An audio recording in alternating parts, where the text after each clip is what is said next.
പ്രിയമുള്ളവരെ, വെളിപാടിൻ്റെ പുസ്തകം 3-ാം അധ്യായം 20-ാം തിരുവചനത്തെ നമ്മളിങ്ങനെ വായിക്കുന്നുണ്ട്. ഇതാ ഞാൻ വാതിലിൽ മുട്ടി വിളിക്കുന്നു. ആരെങ്കിലും എൻ്റെ ശബ്ദം കേട്ട് വാതിൽ തുറന്നാൽ ഞാൻ അവൻ്റെ അടുക്കിലേക്ക് വരും. ഞങ്ങൾ ഒരുമിച്ച് ഭക്ഷിക്കുകയും ചെയ്യും. പ്രിയമുള്ളവരെ, ഈ രാത്രിയിൽ ദൈവത്തിൻ്റെ വചനം നമ്മുടെ ഓരോരുത്തരുടെയും ഹൃദയ കവാടങ്ങളെ മുട്ടി വിളിക്കുക. ഇന്ന് വാതിൽ തുറന്ന് വചനത്തിൻ്റെ മുമ്പിൽ ഹൃദയത്തിൻ്റെ വാതിൽ തുറക്കുന്നവർക്ക് കർത്താവ് നൽകുന്ന വാഗ്ദാനം, ഞാൻ നിങ്ങളിലേക്ക് വരികയും നിങ്ങളോടൊത്ത് ഭക്ഷിക്കുകയും ചെയ്യുമെന്ന് ദൈവം നമുക്കൊരു ഉറപ്പ് നൽകുകയാണ്. ഹല്ലേലൂയ. പലതരത്തിൽ പറയാം ഹല്ലേലൂയ, ഹല്ലേലൂയ.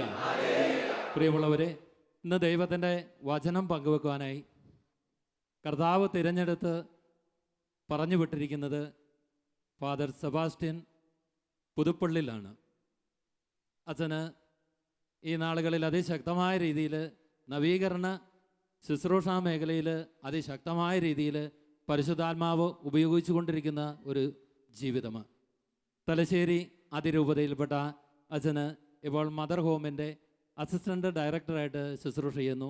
അതുപോലെ കഴിഞ്ഞ ഒരു വർഷക്കാലം മുഴുവൻ സെഗിയോൻ ധ്യാന കേന്ദ്രത്തിൽ അച്ഛൻ ശുശ്രൂഷയിൽ വ്യാപൃതനായിരുന്നു. ഇന്ന് കർത്താവിൻ്റെ വലിയ സ്നേഹമാണ് സെബാസ്റ്റ്യൻ അച്ഛനിലൂടെ നമ്മുടെ ജീവിതത്തിലേക്ക് പ്രകടമാകുന്നത്. നമുക്ക് കരങ്ങളടിച്ച് വലിയ സന്തോഷത്തോടെ അച്ഛനെ നമുക്ക് ഈ വചനവേദിയിലേക്ക് സ്വാഗതം ചെയ്യാം.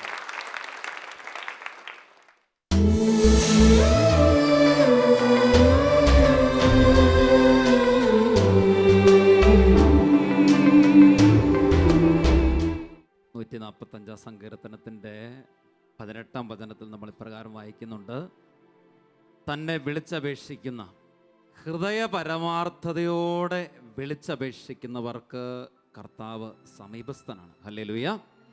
തന്നെ വിളിച്ചപേക്ഷിക്കുന്നവർക്ക്, ഹൃദയ പരമാർത്ഥതയോടെ വിളിച്ചപേക്ഷിക്കുന്നവർക്ക് കർത്താവ് സമീപസ്ഥനാണ്.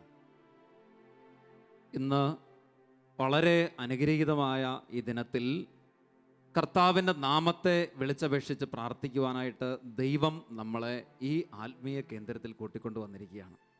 ഇവിടെ വെച്ച് കർത്താവിൻ്റെ നാമത്തെ ഞാനും നിങ്ങളും വിശ്വാസത്തോടെ വിളിച്ചപേക്ഷിച്ച് ഹൃദയ പരമാർത്ഥതയോടെ പ്രാർത്ഥിക്കുമ്പോൾ ഏത് തരത്തിലുള്ളതായ ജീവിത പ്രതിസന്ധികളോ പ്രശ്നങ്ങളോ അനുഭവിക്കുന്ന വ്യക്തിയാകട്ടെ, ജീവിക്കുന്ന യേശുക്രിസ്തു നമ്മുടെ ജീവിതങ്ങളെ സ്പർശിക്കും, സൗഖ്യപ്പെടുത്തും, നമ്മുടെ ജീവിതങ്ങളെ രക്ഷയിലേക്ക് നയിക്കും എന്ന് ഹൃദയത്തിൽ അടിയുറച്ച് വിശ്വസിച്ച് നമുക്കിന്ന് പ്രാർത്ഥിക്കണം. Hallelujah, hallelujah.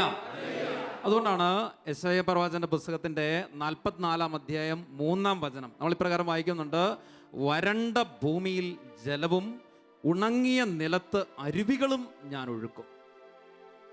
വരണ്ട ഭൂമിയിൽ ജലം എന്ന് പറഞ്ഞാൽ ഒരു വ്യക്തിയുടെ ജീവിതത്തിൽ ഒരു പ്രത്യേക മരവിപ്പോ മന്ദതയോ ആത്മീയമായ ഒരു പ്രത്യേക അസ്വസ്ഥത ബാധിച്ച ഒരു വ്യക്തിയോ, രോഗം കൊണ്ടോ കടബാധ്യത കൊണ്ടോ മറ്റു തരത്തിലുള്ള പ്രശ്നം കൊണ്ടോ അസ്വസ്ഥമായിരിക്കുന്ന ഒരു മനസ്സുള്ള വ്യക്തിയോ ആയിക്കൊള്ളട്ടെ, കർത്താവ് അരുളി ചെയ്യുകയാണ്: വരണ്ട ഭൂമിയിൽ ജലം, ഉണങ്ങിയ നിലത്ത് അരുവി ഞാൻ ഒഴുക്കും. നിങ്ങളുടെ സന്തതികളുടെ മേൽ എൻ്റെ ആത്മാവും നിങ്ങളുടെ മക്കളുടെ മേൽ എൻ്റെ അനുഗ്രഹവും ഞാൻ വർഷിക്കും. വലതുകരമേത്തി ഒരിക്കൽ കൂടെ പറയാം ഹല്ലേലൂയ. കരമൊന്ന് വീശി ദൈവത്തെ മഹത്വപ്പെടുത്തിക്കൊണ്ട് പറയാം ഹല്ലേലൂയ, ഹല്ലേലൂയ. പ്രിയപ്പെട്ടവരെ, അതുകൊണ്ട് ഏത് തരത്തിലുള്ള ജീവിതങ്ങളോ അസ്വസ്ഥതകളോ ആയിക്കോട്ടെ, അവിടെയൊക്കെ കർത്താവ് ഈ രാത്രിയിൽ ഇടപെടും എന്ന വിശ്വാസത്തോടെ ബോധ്യത്തോടുകൂടെ നമ്മൾ ഈ ദൈവത്തിൻ്റെ വചന ശുശ്രൂഷയിലേക്ക് പ്രവേശിക്കുകയാണ്. കർത്താവ് നമ്മളെ ഈ ആത്മീയ കേന്ദ്രത്തിലേക്ക്, ഈ ഒരു ആലയത്തിലേക്ക് ഈ ദിനത്തിൽ കൂട്ടിക്കൊണ്ടു വന്നിരിക്കുകയാണ്. വളരെ അനുഗ്രഹിക്കപ്പെട്ട ഒരു ദിനമാണ് ഇന്ന് എല്ലാം കൊണ്ടും. അതുകൊണ്ട് ദൈവജനത്തെ കർത്താവ് തന്നെ വിളിച്ചു ചേർത്തിരിക്കുന്ന, കർത്താവ് തൻ്റെ അനുഗ്രഹം വർഷിക്കാൻ വിളിച്ചു ചേർത്തിരിക്കുന്ന വലിയൊരു സമൂഹമാണ് ഇവിടെ ഉള്ളത്. നല്ല ഉണർവും തീഷ്ണതയോടെ പ്രാർത്ഥിക്കുന്ന ഒരു സമൂഹമാണ് ഇവിടെ ഉള്ളത്. ആ ബോധ്യത്തോടുകൂടെ നമുക്ക് പ്രാർത്ഥിക്കാം. കർത്താവ് നമ്മളെ വിളിച്ചു ചേർത്തിരിക്കുകയാണ്. ദിനത്തിൽ നിന്ന് വിശ്വാസം നമ്മുടെ ഉള്ളിൽ സൂക്ഷിക്കാം.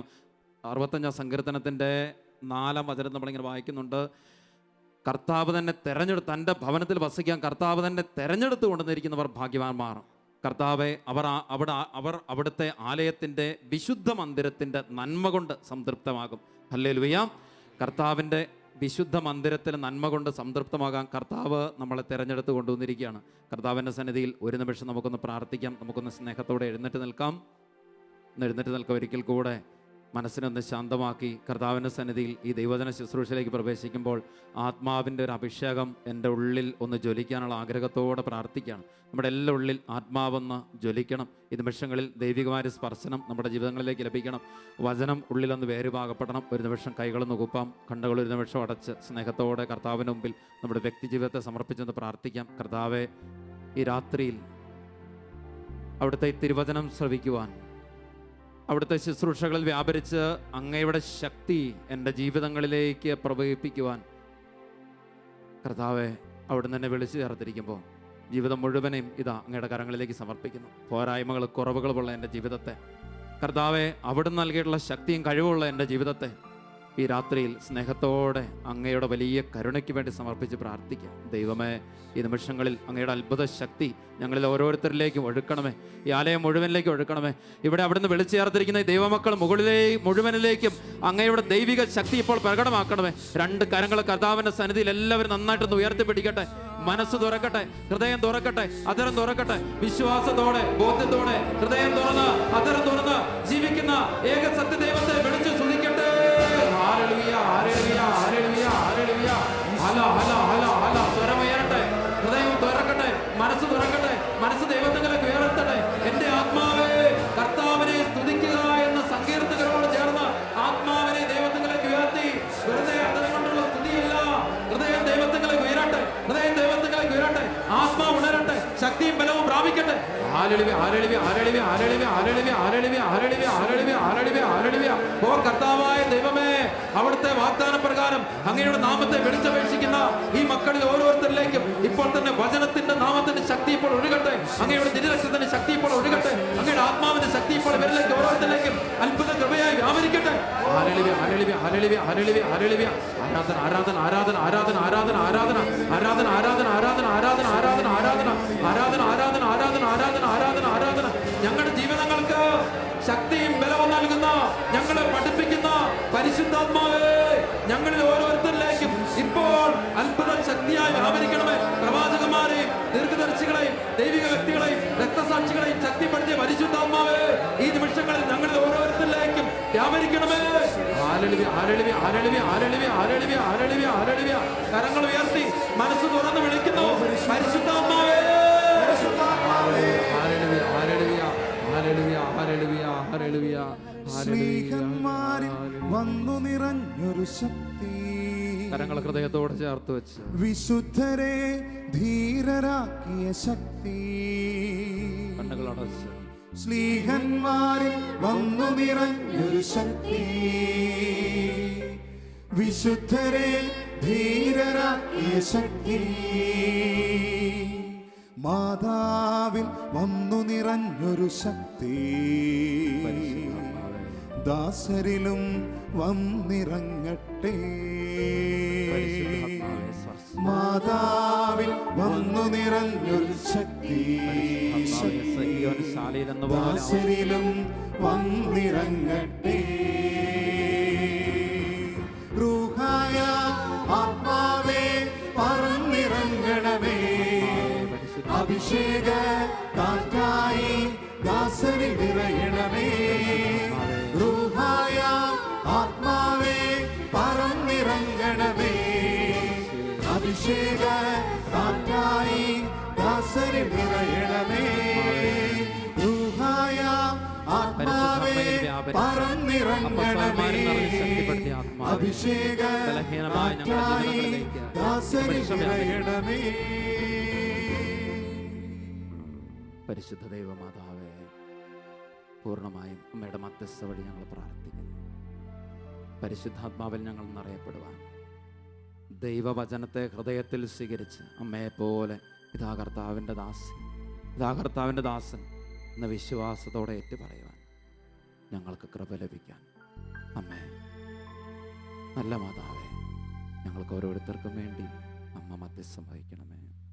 നന്മ നിറഞ്ഞ മറിയമേ സ്വസ്തിയും, സ്ത്രീകളുടെ അനുഗ്രഹിക്കപ്പെട്ടവളാകുന്നു, അങ്ങയുടെ ഉദരത്തിൽ ഫലമായി അനുഗ്രഹിക്കപ്പെട്ടവനാണ്. പരിശുദ്ധ മറിയമേ, പാപികളായ ഞങ്ങൾക്ക് വേണ്ടി ഇപ്പോഴും ഞങ്ങളുടെ മരണസമയത്തും തമ്പുരാനോട് അപേക്ഷിക്കണമേ. ഈശോ മിശിഹായുടെ എല്ലാ വാഗ്ദാനങ്ങൾക്കും ഞങ്ങൾ യോഗ്യരാകുവാൻ സർവേശ്വരന്റെ പരിശുദ്ധ മാതാവേ, ഞങ്ങൾക്ക് വേണ്ടി അപേക്ഷിക്കണമേ. പിതാവിനും പുത്രനും പരിശുദ്ധാത്മാവിനും സ്തുതിയും. അതിലെപ്പോലെ ഈശോ മിശിഹായിക്ക് സന്തോഷത്തോടെ ഇടത്ത് മലതുള്ളവർക്കൊന്ന് സ്തുതിയെല്ലാം. നോക്കിയിരിക്കാം. ഈ കഴിഞ്ഞ ദിവസങ്ങളിൽ പരിശുദ്ധ കുർബാന മധ്യേ ഞാൻ വായിച്ച ദൈവവചന ഭാഗം മർക്കോസിന്റെ സുവിശേഷത്തിന് 5-ാം അധ്യായത്തിൻ്റെ 25 മുതലുള്ള വചനഭാഗങ്ങൾ. ഒരുപക്ഷെ പലരും പരിശുദ്ധ കുർബാനയിൽ പങ്കുചേർന്നപ്പോൾ ഈ ദിനങ്ങളിൽ വായിച്ചു കേട്ട വചനഭാഗമാണ്.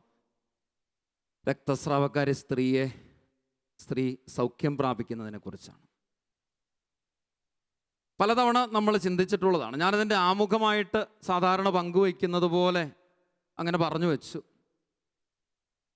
ആ ജനക്കൂട്ടത്തിൻ്റെ ഇടയിൽ നിന്ന് കർത്താവിൻ്റെ വസ്ത്രത്തിൻ്റെ വിളുമ്പിൽ അവനിൽ നിന്നൊരു സൗഖ്യം പുറപ്പെടുമാറ് അവളൊന്ന് സ്പർശിച്ചു എന്ന്.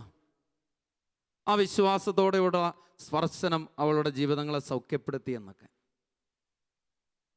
തീർച്ചയായിട്ടും നമ്മളൊക്കെ ഒരുപാട് ചിന്തിച്ചിട്ടുള്ള കാര്യങ്ങളാണ്. ഈ ആലയത്തിൽ നമ്മൾ ഒരുമിച്ചായിരിക്കുമ്പോഴും പറഞ്ഞു വെക്കുന്ന കാര്യങ്ങളൊക്കെ അത് തന്നെയാണ്. വിശ്വാസത്തോടെ കർത്താവിൻ്റെ ജീവിതങ്ങളെ സ്പർശിച്ച് സൗഖ്യപ്പെടണമെന്നൊക്കെ. വീണ്ടും അങ്ങനെ ഈ വിശുദ്ധ കുർബാനയ്ക്ക് ശേഷം വന്ന് ഞാനിരുന്ന് വെറുതെ മനസ്സ് ഈ ചിന്തയിലൂടെ ഒന്ന് കടത്തിവിട്ട് പോയപ്പോൾ വിശുദ്ധ ഗ്രന്ഥം ഒന്ന് എടുത്തു വെച്ച് ആ ഭാഗം ഒന്ന് വായിച്ച് 2 താളുകൾ കൂടെ അപ്പുറത്തേക്കൊന്ന് മറിച്ചപ്പോൾ വീണ്ടും മർക്കോസിന്റെ സുവിശേഷത്തിൽ 2 സൗഖ്യങ്ങൾ കൂടെ ഞാൻ കണ്ടെത്തി. ഒന്ന് മർക്കോസിന്റെ സുവിശേഷത്തിൽ തന്നെ 7-ാം അധ്യായത്തിൻ്റെ 31 മുതലുള്ള വചനഭാഗമാണ്.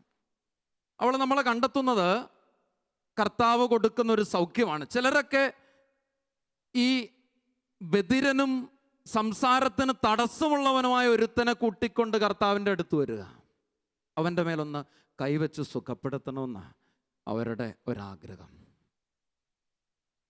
കർത്താവ് ഈ ബധിരനും സംസാരത്തിന് തടസ്സമുള്ളവനുമായവൻ്റെ ശിരസിൽ കരങ്ങൾ വെച്ച്, അതിലുപരി അവൻ തുപ്പൽ കൊണ്ട് അവൻ്റെ നാവിൽ സ്പർശിച്ച് അവൻ്റെ കേൾക്കാത്ത ചെവികളിലേക്ക് അവൻ്റെ വിരലുകളിട്ട് എഫാത്ത എന്ന് പറഞ്ഞ് അവൻ്റെ കാതുകൾ തുറക്കുന്ന ഒരത്ഭുതത്തിന് നമ്മൾ സാക്ഷ്യം വഹിക്കുക ആ ഇടത്തിൽ. നീ ആരോടും പറയരുതെന്ന് പറഞ്ഞ് കർത്താവിനെ പറഞ്ഞയക്കുമ്പോൾ എത്രമാത്രം വിലക്കിയോ അത്ര തീഷ്ണതയോടെ കർത്താവിനെ, അതിൻ്റെ ഇരട്ടി തീഷ്ണതയോടെ കർത്താവിനെ പ്രഘോഷിക്കുന്ന ഒരുത്തനെ നമ്മൾ കണ്ടെത്തുകയാണ്. വീണ്ടും 8-ാമത്തെ അധ്യായത്തിൽ 22 മുതലുള്ള വചനഭാഗത്ത് നമ്മൾ കണ്ടെത്തുന്ന മറ്റൊരു സൗഖ്യമാണ് ഈശോ അന്ധനായ ഒരുവനെ സുഖപ്പെടുത്തുന്നത്. ഒരുപാട് അന്ധന്മാരെ കർത്താവ് സുഖപ്പെടുത്തുന്നത് കണ്ടിട്ടുണ്ട്. പക്ഷേ ഇവിടെ മാർക്കോസ് വിവരിക്കുന്ന ഈ അന്ധന് ചില വ്യത്യസ്തതകളൊക്കെയാണ്. ഈ സൗഖ്യത്തിന് ചില പ്രോസസ്സ് ഉണ്ടെന്നുള്ളതാണ് ഇതിൻ്റെ പ്രത്യേകത. കാരണം കർത്താവ് ആദ്യം അവനെ ഒന്ന് സ്പർശിച്ച് അവൻ്റെ ശിരസിലൊന്ന് കരങ്ങൾ വെച്ചപ്പോൾ അവനൊരു സൗഖ്യം പ്രാപിക്കുന്നുണ്ട്. പക്ഷെ അവൻ പറഞ്ഞു, ഞാൻ കാണുന്നുണ്ട് കർത്താവെ, പക്ഷേ ഒരു വ്യക്തതയില്ല. മനുഷ്യരൊക്കെ തന്നെയാണ് കാണുന്നത്, പക്ഷേ മരങ്ങളെപ്പോലെ ഇരിക്കുക. മനുഷ്യരൊക്കെ കാണുമ്പോൾ മരങ്ങളെപ്പോലെ ജീവിതത്തിൽ ചില വ്യക്തതയില്ലാത്ത അനുഭവങ്ങളാ. പരിശുദ്ധ കുർബാന കാണുന്നുണ്ട്, പക്ഷേ ഒരു തെളിച്ചുമില്ല. എന്ന് പറഞ്ഞാൽ ഒരു വിശ്വാസം തോന്നുന്നില്ല. വചനമൊക്കെ കേൾക്കുന്നുണ്ട്, പ്രാർത്ഥിക്കുന്നുണ്ട്, പക്ഷേ ജീവിതത്തിൽ ഒരു തീഷ്ണത കിട്ടുന്നില്ല. ആത്മീയ ശുശ്രൂഷകളൊക്കെ പങ്കെടുക്കുന്നുണ്ട്, പക്ഷേ ഒരു ഉണർവ് കിട്ടുന്നില്ല. കർത്താവ് വീണ്ടും അവനെ ഒന്നുകൂടെ സ്പർശിച്ചു. അവൻ്റെ കണ്ണുകളിൽ വ്യക്തമായിട്ട് നോക്കിയിട്ട് കർത്താവ് അവൻ്റെ കണ്ണുകളിൽ സ്പർശിച്ചു. എന്നിട്ട് ചോദിച്ചു, നീ കാണുന്നുണ്ടോ? അവൻ പറഞ്ഞു, ഞാൻ എല്ലാം വ്യക്തമായിട്ട് കാണുക. പ്രിയപ്പെട്ടവരെ, ഈ 2 സൗഖ്യങ്ങളെ തിരിച്ചറിയുമ്പോൾ ഇവിടെ 2 സ്ഥലത്തും രേഖപ്പെടുത്തി വെച്ചിട്ടുള്ളൊരു കാര്യമുണ്ട്. ആദ്യത്തെ ഒന്നില് കർത്താവ് അവനെ ജനക്കൂട്ടത്തിൽ നിന്ന് വെളിയിലേക്ക് കൊണ്ടുപോയി. 2-മതൊന്നില് കർത്താവ് അവനെ ഗ്രാമത്തിന് പുറത്തേക്ക് കൊണ്ടുപോയി. എന്നിട്ട് അവസാനം സൗഖ്യം കൊടുത്തു കഴിഞ്ഞ് അവനോട് വീണ്ടും ഓർമ്മിപ്പിക്കുന്ന ഒരു കാര്യമുണ്ട്, നീ ഗ്രാമത്തിൽ പ്രവേശിക്കുക പോലും അരുത്. നീ ഗ്രാമത്തിൽ പ്രവേശിക്കുക പോലും അരുത്. പ്രിയപ്പെട്ടവർ, ഇവിടെ ഈ 2 അത്ഭുതകരമായ കാര്യങ്ങളിലും രക്തസ്രാവക്കാരി സ്ത്രീ പ്രാപിച്ച സൗഖ്യത്തെക്കാൾ വ്യത്യസ്തമായിട്ട് ചില കാര്യങ്ങൾ എൻ്റെ ഉൾക്കണ്ണുകൾ കൊണ്ട് നോക്കിക്കാണാനായിട്ട് കർത്താവ് ഒന്ന് പ്രേരിപ്പിച്ചപ്പോൾ ഞാൻ വെറുതെ ഇരുന്ന് ചിന്തിക്കുകയായിരുന്നു. സത്യത്തിൽ ഇന്ന് ഞാനും നമ്മളെല്ലാവരും ഇങ്ങനെ സൗഖ്യം പ്രാപിക്കാനായിട്ടുള്ള ആഗ്രഹത്തോടെ നെട്ടോട്ടുക ഇല്ലേ? ഒന്നിനും ഒരു കുറവില്ല. കാരണം നമ്മുടെ ആത്മീയ കേന്ദ്രങ്ങളും പലതരത്തിലുള്ളതായ തീർത്ഥാടന കേന്ദ്രങ്ങളിലേക്കും ആത്മീയ ശുശ്രൂഷകളിലേക്കും ഒക്കെ ഇന്നൊരു പരക്കം പാച്ചിൽ വല്ലാതുണ്ട് എന്നുള്ള സത്യമാണ്. ഞാനിപ്പോൾ അച്ഛൻ ഇവിടെ ബ്രദർ സൂചിപ്പിച്ച പോലെ ഞാനിപ്പോൾ മദർ ഹോം ധ്യാന കേന്ദ്രത്തിലാണ്. അവിടെയൊന്നും ആളുകൾക്ക് കുറവില്ല. അതുകൊണ്ട് ധ്യാന ശുശ്രൂഷകൾ വീണ്ടും വർദ്ധിപ്പിച്ചുകൊണ്ടിരിക്കുക. കൺവെൻഷൻ പന്തലുകളൊക്കെ നിറഞ്ഞ ആളുകളാണ്. ഈ കഴിഞ്ഞ ദിവസങ്ങളിൽ ഞാൻ 2 പള്ളികളിലെ തിരുനാളാചരണത്തിന് പോയി. അച്ഛൻ പറഞ്ഞു വെച്ചു കഴിഞ്ഞ പ്രാവശ്യത്തെക്കാട്ടും കൂടുതൽ ആൾക്കാർ. ഹല്ലേലൂയ എന്ന് പറഞ്ഞാൽ ആളുകൾക്കൊന്നും ഒരു കുറവില്ലെന്ന്. ശുശ്രൂഷകളൊക്കെ അങ്ങനെ വളരെ ശക്തിപ്പെട്ടു പോവുക. നമ്മൾ ഒരു പൊതുവീക്ഷണം നടത്തുമ്പോൾ ആത്മീയതയൊക്കെ വല്ലാണ്ടങ്ങ് ഉണരുന്നുണ്ട് എന്ന ഒരു ചിന്ത നമ്മുടെയൊക്കെ ഉള്ളിലുണ്ട്. ഒരു തരത്തിലൊരു സത്യം അത്. കാരണം അത്രമാത്രം ആത്മീയ ശുശ്രൂഷകളും തീർത്ഥാടനങ്ങളും ദൈവവചന പ്രഘോഷണങ്ങളും ഒക്കെ വിവിധ ഇടങ്ങളിൽ നടത്തപ്പെടുന്നുണ്ട് എന്നുള്ളതൊരു സത്യമാണ്. പക്ഷെ ഞാൻ ഓർക്കുന്നത് ഈ സൗഖ്യമൊക്കെ പ്രാപിച്ച് ഈ ശക്തിയൊക്കെ പ്രാപിച്ച് അവിടം കൊണ്ട് തീരുക, മറിച്ച് അതിൻ്റെ അപ്പുറത്തേക്കൊന്നും ഇല്ലാതെ അങ്ങ് പോവുക. അതുകൊണ്ട് ചില തുടർച്ചകൾ കിട്ടാതെ വരിക. പ്രിയപ്പെട്ടവർ, ഇവിടെ കർത്താവ് തൊട്ട 2 ജീവിതങ്ങളെ കണ്ടെത്തുന്ന മാറ്റം എന്ന് പറയുന്നത്, ആദ്യ സൗഖ്യം പ്രാപിച്ചവൻ അവൻ വീണ്ടും കർത്താവിൻ്റെ തീഷ്ണതയുള്ള പ്രഘോഷകനായിട്ട് മാറുക. രണ്ടാമത്തവൻ പാപത്തിൻ്റെ ഗ്രാമത്തിൽ പോലും പ്രവേശിക്കാതെ കർത്താവിൻ്റെ മാർഗത്തിലൂടെ നടക്കാൻ വഴിമാറി നടക്കുന്നവൻ, പാപത്തിൻ്റെ ഗ്രാമത്തെ വിട്ടുപേക്ഷിക്കാനായിട്ട് മനസ്സ് കാണിക്കുന്നവനെ നമ്മൾ കണ്ടെത്തുക. എന്ന് പറഞ്ഞാൽ കർത്താവിനെ തൊടാൻ വേണ്ടിയിട്ട് നടന്ന് തൊട്ടവരും കർത്താവ് തൊട്ടവരും തമ്മിൽ ചില മാറ്റങ്ങളുണ്ടെന്നുള്ളതാണ്. പ്രിയപ്പെട്ടവർ, ഈ ശുശ്രൂഷകളിൽ പങ്കുചേർന്ന് ഒരുപക്ഷെ സൗഖ്യം പ്രാപിക്കാനായിരിക്കാം, അല്ലെങ്കിൽ ജീവിതത്തിൽ മറ്റു ചില അനുഗ്രഹങ്ങൾ പ്രാപിക്കാനായിരിക്കാം നമ്മളൊക്കെ ഇവിടെ വന്നു ചേർന്നിരിക്കുക. കർത്താവ് വിളിച്ചു ചേർത്തവർ തന്നെ, സംശയമൊന്നുമില്ല. പക്ഷെ ഇന്ന് ഈ ശാരീരിക സൗഖ്യത്തിൻ്റെ അപ്പുറത്തേക്ക് കടന്ന്, ഇന്ന് ഒരു സാധാരണ സൗഖ്യത്തിൻ്റെ അനുഭവത്തിലേക്ക് കടന്ന് ചില രക്ഷയെ സ്വന്തമാക്കിയിട്ട് വേണം ഇവിടുന്ന് തിരിച്ചു പോകാനെന്ന്. ഇതാണ് നിലനിൽക്കുന്ന സൗഖ്യം എന്ന് പറയുന്നത്. അതുകൊണ്ട് നമ്മൾ പ്രാപിക്കാതെ പോകുന്നതൊക്കെ ഈ നിലനിൽക്കുന്ന സൗഖ്യങ്ങളാണെന്ന് ഞാൻ പറഞ്ഞു വെച്ചാൽ, ആരൊക്കെ നിലനിൽക്കുന്ന സൗഖ്യങ്ങൾ പ്രാപിച്ചിട്ടുണ്ടോ അതിനെ നമ്മൾ വിളിക്കുന്ന പേരാണ്, കർത്താവിനോട് ചേർന്നുള്ള ജീവിതത്തെ വിളിക്കുന്ന പേരാണ് രക്ഷയുടെ അനുഭവം എന്നുള്ളത്. അതുകൊണ്ട് കർത്താവ് തൊട്ടവരൊക്കെ രക്ഷയുടെ സാക്ഷികളായിട്ട് മാറിയിട്ടുണ്ട്.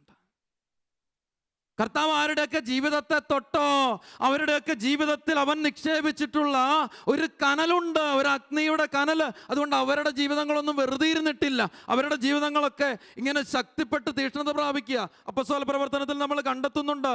നമ്മൾ ഓർക്കണം, സാവൂൾ എന്ന് പറയുന്നവൻ അഹങ്കാരത്തിൻ്റെ അശ്വരഥത്തിൽ യാത്ര ചെയ്യുന്നവനെ ആ അശ്വരഥത്തിൻ്റെ മുകളിലായിരിക്കുമ്പോൾ തന്നെ കർത്താവ് ഒന്ന് തൊടുമ്പോൾ നിലംപറ്റ വീഴുന്ന സാവൂളിനെ നമ്മൾ കണ്ടെത്തുന്നുണ്ട്. പിന്നെ അവൻ എഴുന്നേൽക്കുന്നത് ഒരു പുതിയ വ്യക്തിത്വം രൂപപ്പെട്ടുകൊണ്ട്.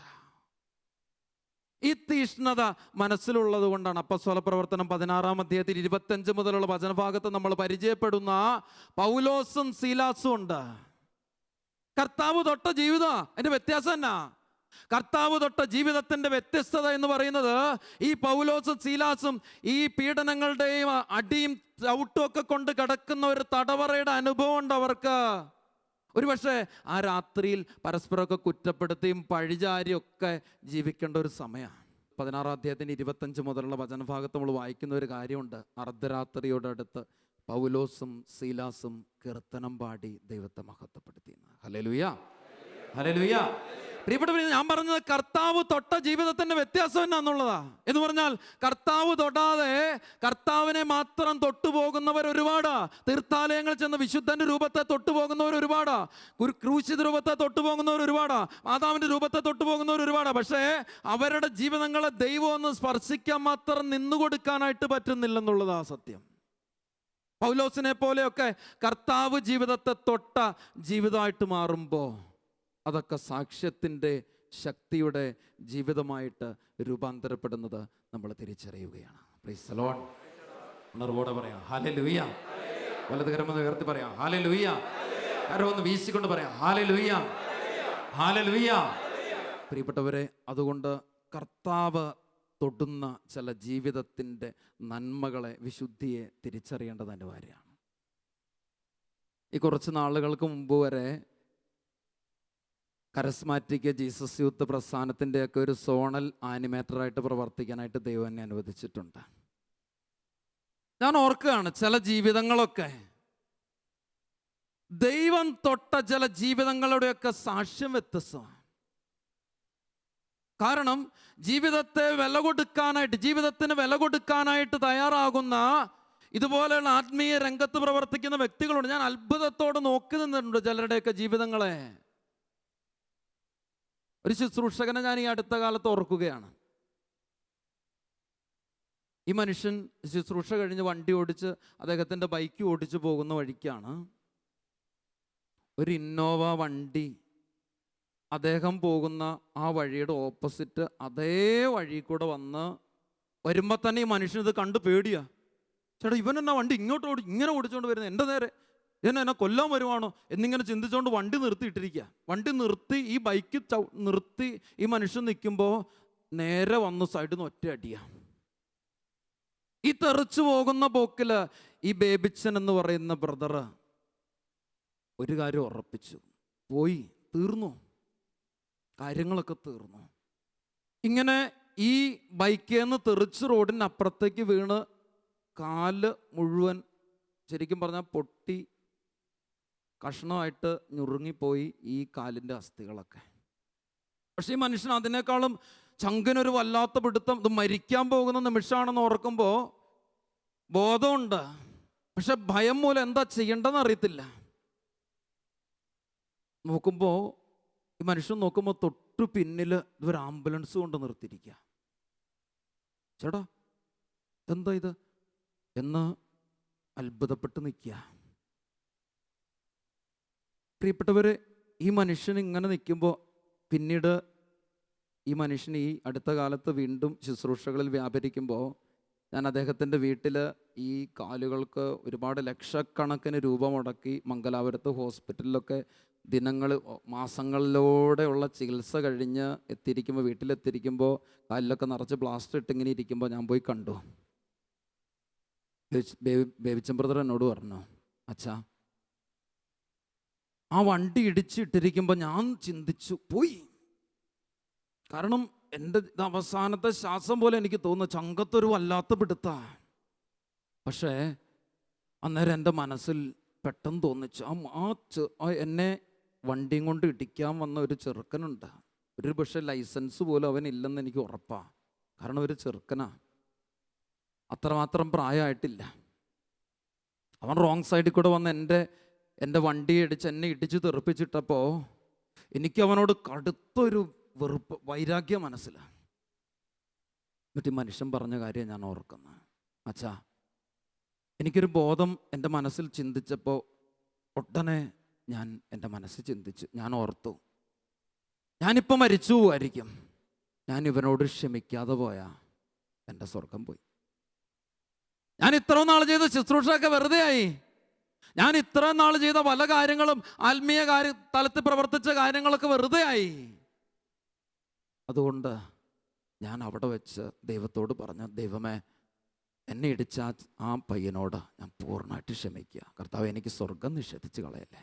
ഇവിടെ ഞാൻ പറഞ്ഞത്, ദൈവം തൊട്ട വ്യക്തിത്വം എന്ന് പറയുന്ന ഇതുപോലെയുള്ള ചില വ്യക്തിത്വങ്ങളാണ്. കാരണം ആ സമയത്ത് ഒരുപക്ഷെ അവനോടുള്ള കടുത്ത വൈരാഗ്യത്തോടുകൂടി ഇരുന്ന ഒരു വ്യക്തിയാണെങ്കിൽ, ആ വ്യക്തി ഈ ലോകത്തിൽ നിന്ന് അന്നേരം ഈ ജീവൻ അവസാനിച്ചു പോയിരുന്നെങ്കിൽ ഒരുപക്ഷെ ഈ മനുഷ്യൻ പറഞ്ഞു വെച്ചതുപോലെ നരകത്തിനുള്ളൊരു ജീവിതമാണ് ഈ മനുഷ്യൻ. ഈ ബേബിച്ചൻ ബ്രദറിനോട് പറഞ്ഞു, അച്ഛാ, അമ്മ പഠിപ്പിച്ച കാര്യം എൻ്റെ മനസ്സിലുണ്ട് മോനെ, വെറുപ്പും വിരോധവും ഒന്നും വെച്ചോണ്ടിരുന്നേക്കല്ല, അപ്പം തന്നെ ക്ഷമിച്ചേക്കണം. അതുകൊണ്ട് ഞാൻ അന്നേരം ഓർത്ത്, എനിക്ക് സ്വർഗം പോയാൽ പിന്നെ പോയി, ആക്കി ഇത്ര കാലം ജീവിച്ചിട്ടോ ശുശ്രൂഷ എന്നൊക്കെ പറഞ്ഞിട്ട് കാര്യമൊന്നുമില്ല, പോയാൽ പോയി. അതുകൊണ്ട് എന്ത് ചെയ്തു, ഞാൻ തൽക്ഷണം ക്ഷമിച്ചു.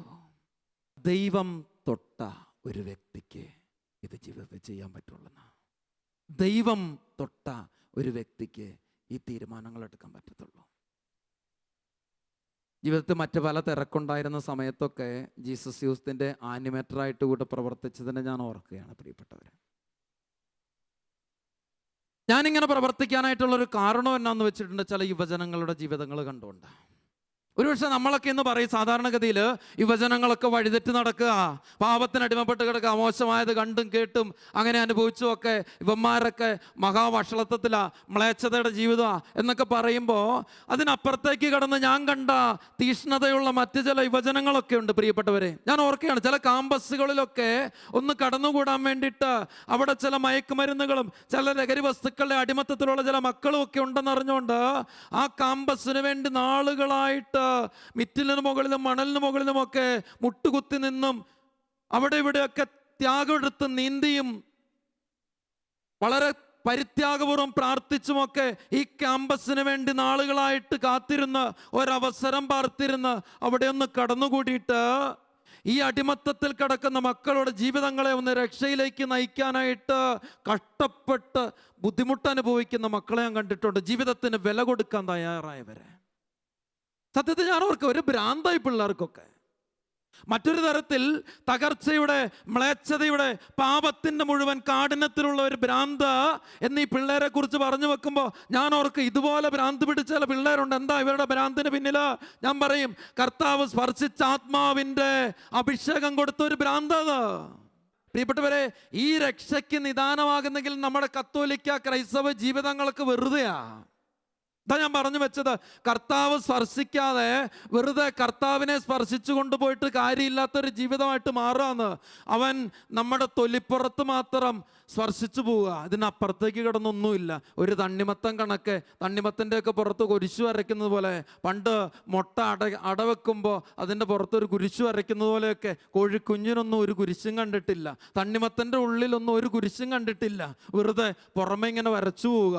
ഞാനും തൂക്കിയിട്ടുണ്ട് കാശുരൂപങ്ങളും കുരിശും ഒക്കെ, എല്ലാവർക്കും ഉണ്ട് കൊന്തയും കുരിശും ഒക്കെ. പക്ഷേ ഇതൊക്കെ ഉള്ളിനെ സ്പർശിക്കുന്നില്ല. പ്രിയപ്പെട്ടവരെ, ജീവിതത്തെ ഉള്ളിനെ സ്പർശിക്കുന്ന ചില ജീവിതങ്ങളായിട്ട് നമ്മുടെയൊക്കെ രൂപാന്തരപ്പെടേണ്ടതുണ്ടെന്നാണ് എനിക്ക് തോന്നുക. അതുകൊണ്ട് ഇങ്ങനെ ജീവിക്കുന്ന ഒരുപാട് പേരുണ്ട് എന്നുള്ളത് സത്യം തന്നെയാണ്. പക്ഷേ നമ്മളൊക്കെ ഇനിയും ഈ അവസ്ഥകളിലേക്കൊക്കെ വളരേണ്ടതുണ്ടെന്നാണ് ഞാൻ പറയുക. അതാ ഞാൻ പറഞ്ഞത്, കൺവെൻഷൻ പന്തലുകളൊക്കെ നിറഞ്ഞു, തീർത്ഥാടന കേന്ദ്രങ്ങളൊക്കെ ആളുകളുടെ ബാഹുല്യം കൊണ്ട് നിയന്ത്രണാതീതമായിട്ട് തീർന്നിട്ടുണ്ട്. പക്ഷേ യഥാർത്ഥ ആത്മീയതയുടെ ശക്തി ഇനിയും വെളിപ്പെട്ടു വരാനുണ്ടെന്ന് എനിക്ക് തോന്നുക. കുറച്ച് മാസങ്ങൾക്ക് മുമ്പ് ഒരു സഹോദരി എൻ്റെ അടുത്ത് വന്നു. അങ്ങനെ ഞങ്ങൾ സംസാരിക്കുമ്പോൾ സാമ്പത്തിക പ്രശ്നങ്ങൾ, മോളുടെ കല്യാണം നടക്കുന്നില്ല, ഇങ്ങനെ പല പ്രശ്നങ്ങളാണ്. ഞാൻ പറഞ്ഞു, ഞാനിങ്ങനെ നമുക്കൊന്ന് പ്രാർത്ഥിക്കുക ചേച്ചി. അങ്ങനെയൊക്കെ പ്രാർത്ഥിച്ച് ഞാൻ ഈ സഹോദരിയോട് പറഞ്ഞു, വീട്ടിൽ കുടുംബ പ്രാർത്ഥനയൊന്നും നന്നായിട്ട് നടക്കുന്നില്ലല്ലോ. ഉണ്ട്, ഞാൻ പ്രാർത്ഥിക്കുന്നുണ്ട്. നിങ്ങൾ രണ്ടുപേരും കൂടെ ഒരുമിച്ച് പ്രാർത്ഥനയൊന്നും ഇല്ലേ? ഉണ്ട്, എപ്പോഴൊന്നും ഇല്ല. എന്നിട്ട് ഞാൻ പറഞ്ഞു, കുടുംബത്തിൽ ഒരു വിശ്വാസം ഉണ്ടാകണമെങ്കിൽ, കുടുംബത്തിലൊരു ശക്തി പ്രവഹിക്കണമെങ്കിൽ കുടുംബത്തിൽ നിന്ന് ഒരുമിച്ചുള്ളൊരു പ്രാർത്ഥന ഉയരണം. ഇത് ഏത് തലത്തിലും ഒരടിസ്ഥാന തത്വ, ഒരടിസ്ഥാന സത്യ. അപ്പം ഞാൻ പറഞ്ഞു, സഹോദരി, കുടുംബത്തിൽ നിങ്ങൾ ഒരുമിച്ചുള്ളൊരു പ്രാർത്ഥന ഇല്ലാതെ പോകുന്നത് എന്താ? പുള്ളിക്കാരനൊരു വിശ്വാസം ഇല്ലല്ലോ. അയ്യോ, അങ്ങനെയൊന്നും പറയല്ല അച്ഛാ, പുള്ളി പള്ളിയിലെ വലിയ ആളാ. ആണോ? പള്ളിയിലെ വലിയ ആളാ, കൈക്കാരനാ.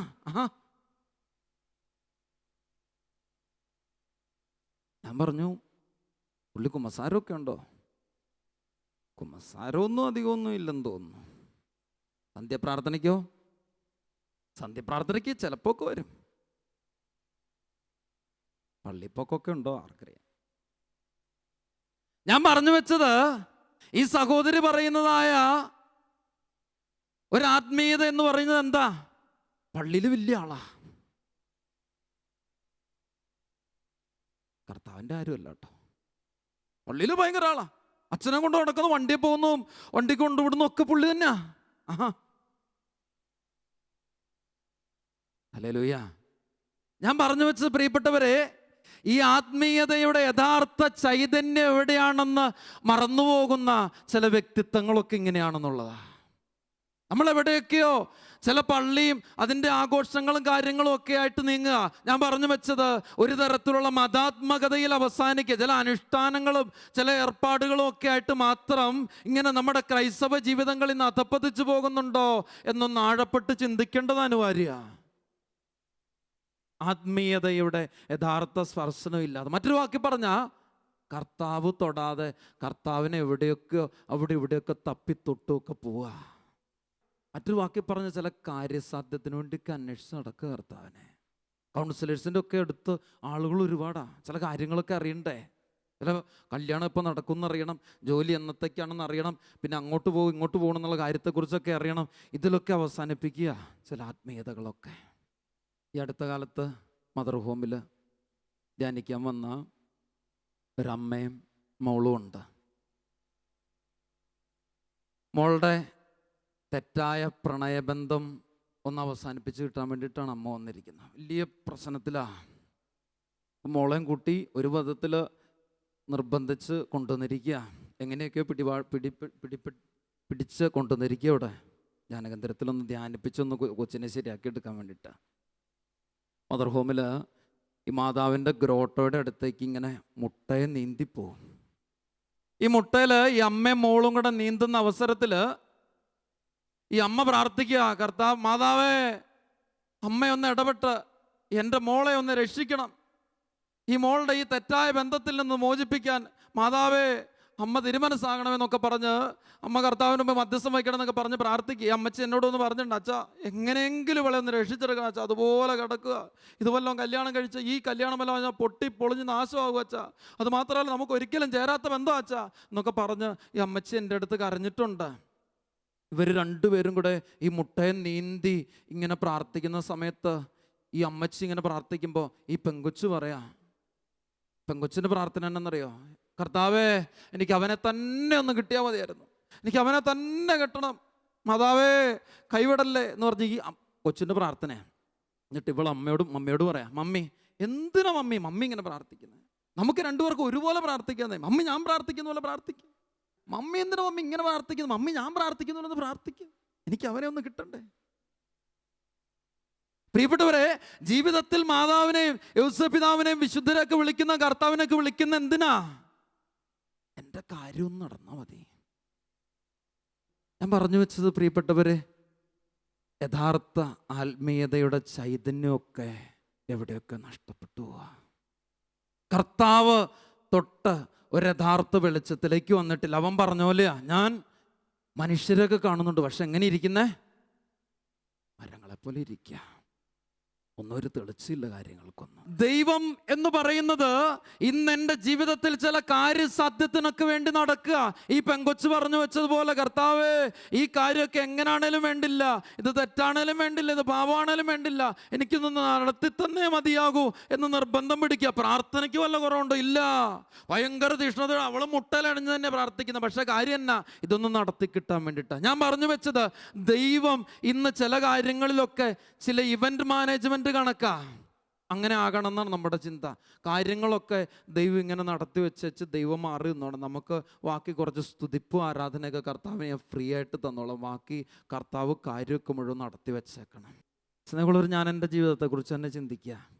ഇതൊക്കെ പറഞ്ഞു പോകുമ്പോൾ മറ്റുള്ളവരുടെ ജീവിതത്തിൻ്റെ തലങ്ങൾ മാത്രമല്ല. ഞാൻ ഓർക്കുന്നുണ്ട്, കുറച്ച് വർഷങ്ങൾക്ക് മുമ്പ് സെമിനാരിൽ ചേരുമ്പോൾ എൻ്റെ പൗരോഹിത്യത്തെക്കുറിച്ചുള്ള ചിന്തകൾ അത് മറ്റൊന്നാ.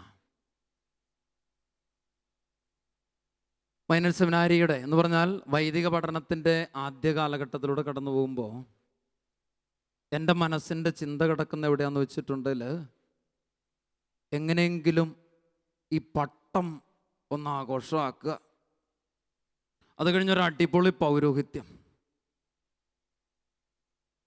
വളരെ സിമ്പിളായിട്ടാണ് ചിന്തിച്ചിട്ടുള്ള എൻ്റെ പട്ടത്തെക്കുറിച്ചൊക്കെ. എപ്പോൾ മൈനർ സെമിനാരിയും പഠിക്കാൻ തുടങ്ങിയുള്ളൂ. അന്നേരം ചിന്ത പട്ടത്തിൻ്റെ ആഘോഷത്തെക്കുറിച്ചാണ്. രൂപീകരണത്തിലൂടെ കടന്നു പോവാണേ. വളരെ ലളിതമാണ്. ഞാൻ ഓർത്തത്, ഞങ്ങൾ കുറച്ച് പേരിങ്ങനെ കൂടി ആലോചിച്ചിട്ടുള്ള കാര്യം എന്ന് പറഞ്ഞാൽ, അത്യാവശ്യം മൂളിപ്പാട്ട് പാടാൻ പറ്റുന്നവനൊക്കെ നിന്ന് ചിന്തിച്ചിട്ടുള്ള കാര്യം എന്ന് പറയുന്നത് പട്ടത്തിന് ഇനി ആരെ കൊണ്ട് പാടിക്കും എന്നുള്ളതാണ്. യേശുദാസ് വരികയില്ലായിരിക്കും, ഭയങ്കര പൈസയാണ്.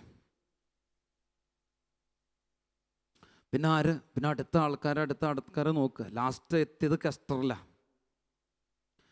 കെസ്റ്ററിനെയൊക്കെ എവിടുന്ന് എപ്പോൾ സംഘടിപ്പിച്ച് വിളിക്കും, എവിടുന്ന് നമ്പർ കിട്ടും, ഇതൊക്കെയാണ്. അത് മൊബൈലൊന്നും ഇല്ലല്ലോ, അന്നൊന്നും അതിനെക്കുറിച്ച് ചിന്തിക്കാൻ പറ്റിയിട്ടില്ലാത്തതുകൊണ്ട് അതൊക്കെ എവിടുന്ന് സംഘടിപ്പിക്കും എന്നുള്ളതായിരുന്നു ചിന്ത. അപ്പം ഇങ്ങനെയൊക്കെയാ. പിന്നെ ഫീമെയിൽ ആര് വേണമെന്നൊക്കെ ഒരുപാട് ആലോചിച്ചിട്ട് നന്നായിട്ടൊരു ഉത്തരം കിട്ടിയിട്ടില്ല. ഇവിടുത്തെ ടീമുകളൊന്നും പറ്റത്തില്ല.